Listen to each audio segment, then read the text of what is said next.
Hi, I'm Stephanie Caulfield from Mario Flush. I'm Johnny. And we're here to tell you about our Nintendo predictions for E3. It's exciting. Is it really? Well, yeah, actually, quite a bit. I'm probably more excited about the Nintendo press conference than any other developer conference. Then you are far more excited for Nintendo than I am. That is going to be fun. Conflicts, yes. Alright, so obviously the Wii U is going to be the highlight of E3. No doubt about it. No doubt about it. How Nintendo's going to reveal Wii U is probably a little bit more up for question. On when then they'd be like, hey, we're going to go with the casual guys and make them excited about the Wii U. Or what I believe is going to be far more likely, they're going to focus more on the core. Because, the reality is, we're in a global recession, and Nintendo has realized firsthand that when the economy is great and the world is happy and dandy and everyone's got money in their pockets, they are perfectly okay playing video games. But the casual guys, once things get even a little bit tough, the first thing that goes is video games.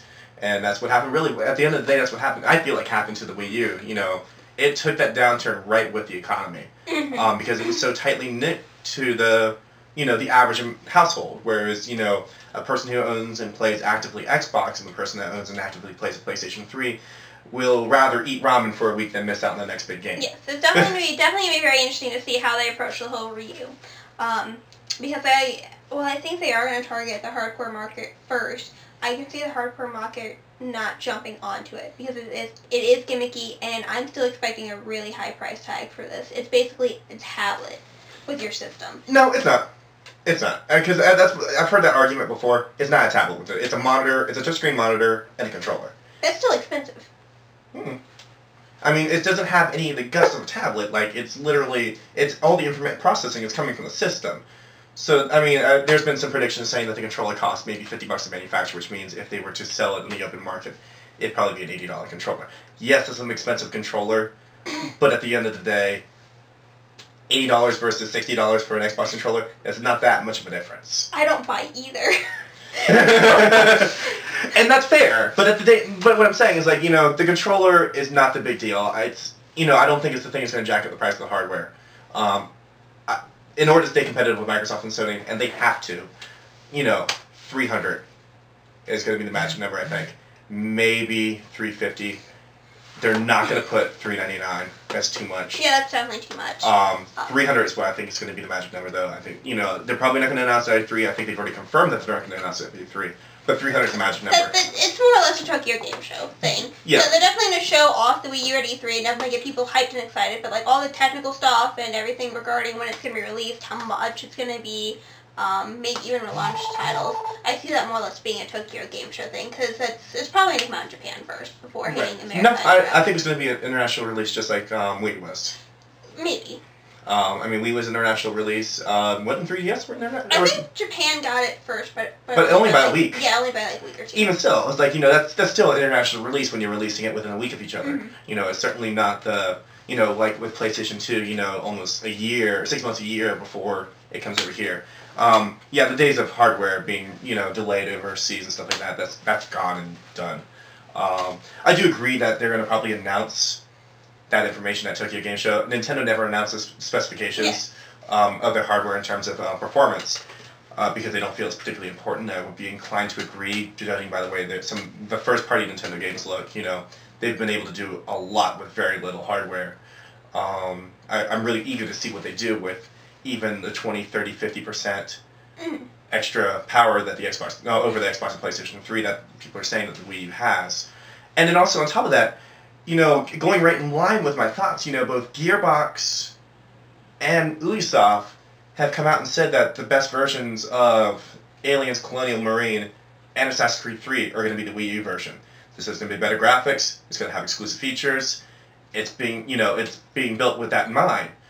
So I'm interested. I'm wondering if whereas you might think Assassin's Creed would probably be a PlayStation or a Microsoft show, Assassin's Creed might show up on their stage. Yeah. Aliens might show up on their stage. I wouldn't be a bit surprised to see that. The main concern that I'm foreseeing, or at least that I'm a little concerned about them, definitely going to be interested to see how they handle it, is even if a company says that the best version of our game is going to be on the system, I still have to buy a $400 system to experience that compared to just playing it on the system I already have for $60 for the game. So I think Nintendo's going to have to be very aggressive with making the consumers feel like they have to have this in order for this to sell.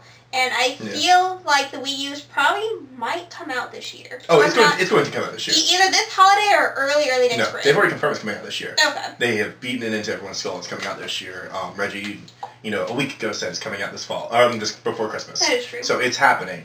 The thing, and more and more titles are being, almost, a good majority of the holiday announced titles have been announced, confirmed for Wii U. NBA's going to be on there. Madden's going to be on there. We already talked about Assassin's Creed's going to be on there. Darksiders 2's going to be on there. I would be blown away if Call of Duty wasn't. And the one thing Nintendo really needs to do with the Wii U is focus heavily on online gaming. Oh, yeah. Because it did not exist on the Wii. Yeah, a couple of games had it, and it was there, but they need to really embrace this idea of an online community, especially with the whole aspect of it's us, it's we together. Because I think that's the main thing that really dragged the Wii down this generation.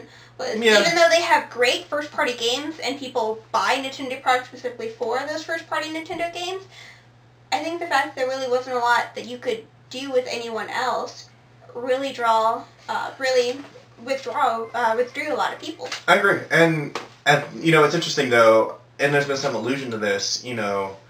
They've talked last year. They talked about Battlefield potentially being on the Wii U, and I think Nintendo is not the kind of company to just match what the competition is doing. They're really up for one-upping. They like to one-up people. They want to be.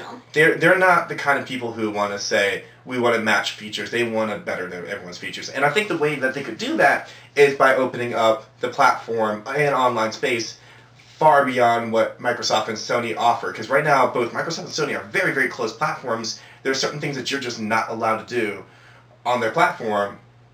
Nintendo could come out and say, we're going to be the developer's system. We're spec'd in comparison to current generation PC games. So, you can take all those PC assets and bring it to our platform and just optimize for the hardware. And then you can take all those online optimizations that you took for PC, where you can have, instead of 32-man Battlefields, you could have 64-man multiplayer on Origin servers, as opposed to using Nintendo servers or Sony servers or Microsoft's Xbox Live servers. And if they actually give a lot, because, when Xbox Live first came out, Microsoft did that because a lot of developers didn't know and they weren't particularly familiar with online development. And so they made this very focused because they saw with PlayStation, when you gave it too much freedom, the developers just had no idea what to do with it all. We're not in 2004 anymore. Developers know how to work with online, and now they're being held back by those restrictions. And I know that Nintendo's very big on being family-friendly and protecting the kids, but it's so easy to just install a parental control. Well, it's so easy for parents to just go in and restrict what their kids have access to without fully restricting the whole consumer base. That requires parenting. And we won't get into that. But nonetheless, I'm saying for Nintendo's aspect, they can take comfort in knowing that they are offering the tools that are available for people who are willing to take. If I was in charge of Nintendo, what I would do right now, in terms of their online, is give developers full control, make it so that your platform isn't just, the easiest to develop it for, but the most free. That you could, if you want to give away free DLC, go to town. If you want to detach your game sales from our marketplace and sell them on yours and sell them on ours, and just run away with the money, go for it. Get as many developers on there as possible, making better experiences. I definitely agree with that, because that's the whole reason why Valve just completely abandoned Team Fortress on the 360. Yeah. Is Microsoft wanted to charge them to release all its updates, and they're like, no, we don't want to do that. And I think that ran into the same, I think Epic Games ran into that with map packs in Gears of War 2, didn't they?